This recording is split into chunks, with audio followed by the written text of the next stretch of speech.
Moçada, hoje eu tô aqui, olha só, em outro patamar, como dizia o filósofo contemporâneo, nosso querido Bruno Henrique, do Flamengo, né? Tô até em vermelho e preto, homenagem a ele, que hoje eu tô aqui com o Guilherme Ameba, ex-aluno meu, ó, cumprimento aqui, ó, cumprimento da...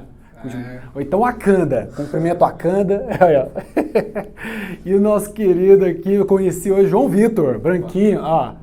Beleza, Wakanda também, vamos junto. Tem gente que acha que Luanda é Wakanda, né? Assim, não. Luanda é apelido, velho. Igual Ameba, não? Por que é Ameba, né? Vai saber, outra história, mas... Vamos lá, gente. Hoje nós vamos falar sobre o período regencial de um jeito muito chique aqui. Tô me sentindo muito youtuber. O Whindersson que se cuide, entendeu, gente? Mas vamos embora. Moçada, período regencial, 1831 a 1840, são os marcos, não é isso? Beleza, o que tem lá no início? 1831 é o fim do primeiro reinado. Dom Pedro I vai embora, não é? Deixa o filhinho dele aqui que tinha 5 anos de idade, gente. Não dava para assumir o trono, era proibido pela Constituição, não é? Não tinha condições. E o final desse período é quando ele chega ao poder, o Pedrinho, com 14 anos de idade. Era para ele chegar com 18, chegou mais cedo, é a antecipação da maioridade do Dom Pedro, a coroação de Dom Pedro II em 1840. Então esse é o período regencial, entre o primeiro reinado do Dom Pedro I e o segundo reinado do Dom Pedro II. Mas beleza, o que aconteceu de importante aí? Muita coisa, tá? Primeiro a periodização, vamos entender. 4 períodos, 4 subperíodos. A regência trina provisória, que é curtinha, 3 meses só. Regência trina permanente, essa é a mais importante, né? Vai de 31, né, até 35. Regência una, né? Passa a ter um regente só agora, que vai de 35 a 37, do padre Diogo Antônio Feijó, a figura mais ilustre, mais importante desse período todo, tá? E por fim, o rival do padre Feijó que chega ao poder, à frente dos conservadores, de 37 a 40, a regência una de Pedro de Araújo Lima, tá? Mas vamos passar por esses períodos, para entender melhor esses períodos, pensa no pêndulo. Sabe o pêndulo? Então, nós temos um pêndulo nesse período em direção à descentralização do poder, que era a aspiração das elites brasileiras que tinham praticamente expulsado Dom Pedro daqui, né, gente? Então eles vão descentralizando o poder, dando mais poder para as províncias, porque pela Constituição de 1824, originalmente, o Estado era unitário, as províncias não tinham poder quase nenhum, não é? Então as elites nas províncias ficavam sem poder para fazer nada. Eles queriam ter mais poder. Então nós temos um processo de descentralização do poder. Poder saindo do Rio de Janeiro, indo para as províncias, né? Bom, começando lá a regência trina provisória, tá? Para começar esse processo de descentralização. Na regência trina provisória, apenas 2 coisas importantes que nós temos que lembrar. Primeiro, eles colocaram de novo no poder o Ministério dos Brasileiros, que tinha sido expulso do poder pelo Dom Pedro I, lá no finalzinho, naquela crise lá do Dom Pedro, né? Eles colocam de novo no poder. Outra coisa que eles fazem, de muito importante e tal, é libertar os presos políticos. Dom Pedro I, na sua escalada autoritária, ele tinha colocado algumas pessoas na cadeia. E por fim, eles vão organizar a eleição dos regentes realmente agora para ficar no poder, a regência trina permanente. Essa regência trina provisória só existiu porque os nossos parlamentares estavam de recesso, né, no momento do 7 de abril da abdicação de Dom Pedro I, não é isso? Beleza, aí vamos para a regência trina permanente. Essa já tem alguns fatos mais relevantes. Primeira coisa, é em agosto de 1831, a criação da Guarda Nacional. A Guarda Nacional é uma milícia oficial alternativa ao Exército que tinha a função de conter revoltas populares e estava nas mãos das elites provinciais. Inclusive a mais alta patente era de coronel. É daí que vem aquele costume que vocês devem ter visto nas novelas da Globo, de falar coroné para os fazendeiros, né? É daí que vem o coronelismo, uma instituição extremamente importante, tá? Para a gente entender o Brasil do segundo reinado e da Primeira República. É a referência ao coronel da Guarda Nacional, beleza? Mas vamos lá. É criada a Guarda Nacional, que foi uma medida de descentralização que deu muito poder para as elites provinciais, que agora tinham um braço armado. E outra coisa importante, quem servia a Guarda Nacional era dispensado de servir o Exército, o que enfraqueceu um pouco essa instituição, o Exército, tá? O Exército ele não contava muito com o apoio das elites brasileiras nesse momento, porque o alto oficialato do Exército era muito próximo de Dom Pedro I, tá? Então as elites brasileiras tinham um pé atrás com o Exército nesse momento. É por isso que ele ficou meio enfraquecido nesse contexto. Ele volta a se reforçar só na Guerra do Paraguai. Mas vamos lá. Outra medida de descentralização extremamente importante se deu já em 32, que foi o Código de Processo Criminal, redigido pelo grande Bernardo Pereira de Vasconcelos.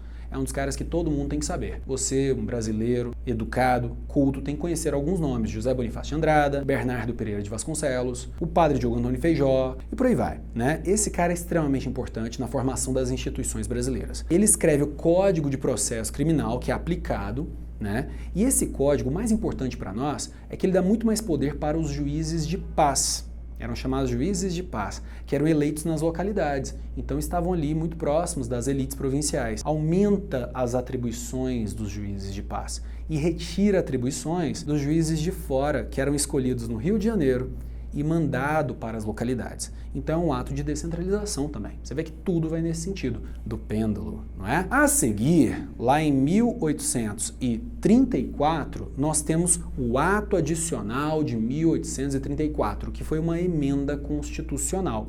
Mudou a Constituição de 1824. É uma emenda com características de descentralização também. Primeira coisa importante do Ato Adicional de 34 é que a regência de trina passa a ser una. Em vez de 3 regentes, agora nós temos um regente, beleza?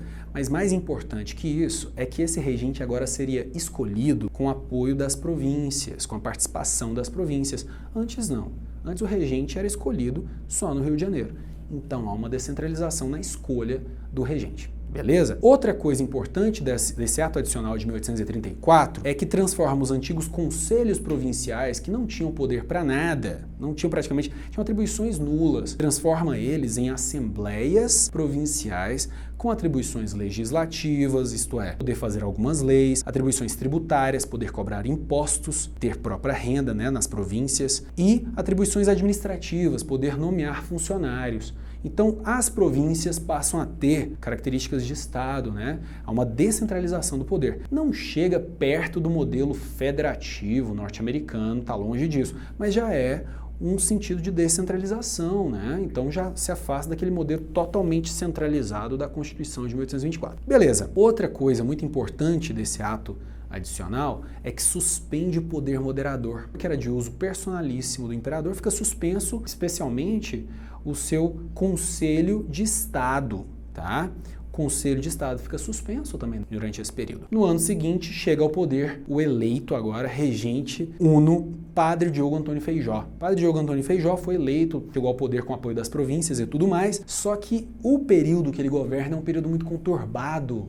Eclode no Brasil uma série de revoltas, de rebeliões regenciais, cabanagem, sabinada, farroupilhas e por aí vai. Essas rebeliões regenciais vão enfraquecer o governo dele. Além disso, ele tinha posições um tanto polêmicas na época, tá? Ele criticava a igreja, ele era um padre, mas criticava a igreja, ele defendia o fim do celibato clerical, que é uma coisa polêmica até hoje, imagina naquela época, vindo da boca de um padre, que era o chefe de governo no Brasil, era uma coisa complicada de se defender. Então ele foi ficando bastante isolado. Em 37 ele renuncia, não aguenta mais. Com a renúncia do padre Diogo Antônio Feijó, chega ao poder o seu principal rival, que era o Pedro de Araújo Lima, o líder dos conservadores. A chegada do Araújo Lima ao poder dá início à chamada Regência Una de Araújo Lima e é um processo conhecido como o regresso conservador, em que há uma recentralização do poder. Tá? Em 1840, nós temos o principal ato de recentralização. Chama-se Ato Interpretativo do Ato Adicional. É um negócio, do ponto de vista legal, de camada de lei sobre camada de lei sobre camada, não é assim? Se você pegar o nome completo, é Ato Interpretativo do Ato Adicional à Constituição de 1824. Se perdeu? Normal, tamo junto. Mas o importante é que vai aparecer nas provas como ato interpretativo. O que foi esse ato interpretativo? Ele interpretava, como diz o nome, a emenda constitucional de 34 de maneira a atenuar, em alguns casos, neutralizar as suas características descentralizadoras. Então, é o ato interpretativo de 1840, né?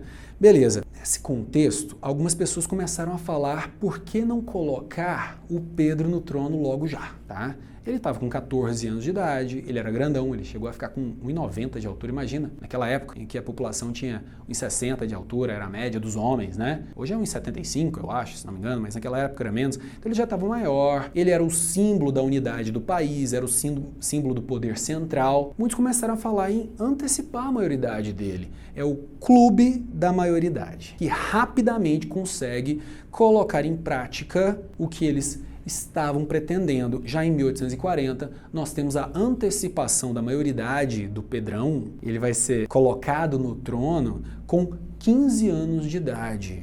15 anos de idade, imperador do Brasil. É isso mesmo. Então nós temos a coroação do Dom Pedro em 1840. Muita gente na época criticou isso, chamou isso de golpe da maioridade. É golpe? Golpe da maioridade. Por quê? Porque ia contra a Constituição, né? A letra fria da lei na Constituição dizia, ele vai assumir com 18 anos, ele assumiu com 14. Tá, mas os defensores chamaram de antecipação da maioridade de Dom Pedro. E aí, com a coroação de Dom Pedro II, nós temos o início de uma fase extremamente importante e interessante da história do Brasil, que é o Segundo Reinado, que a gente fala depois. Beijo para vocês. E até mais. Ah, e antes que eu me esqueça, eu sempre quis falar isso. Se você gostou, curte, comenta. Se você acha que eu deixei de falar alguma coisa, comenta aqui embaixo, não é isso? Compartilha, coloca no grupo da família. Ah, gente, eu sempre ouvi isso, eu sempre quis falar isso. Cara, agora tá aí. Beijo, moçada. O Whindersson que se cuide. Pronto.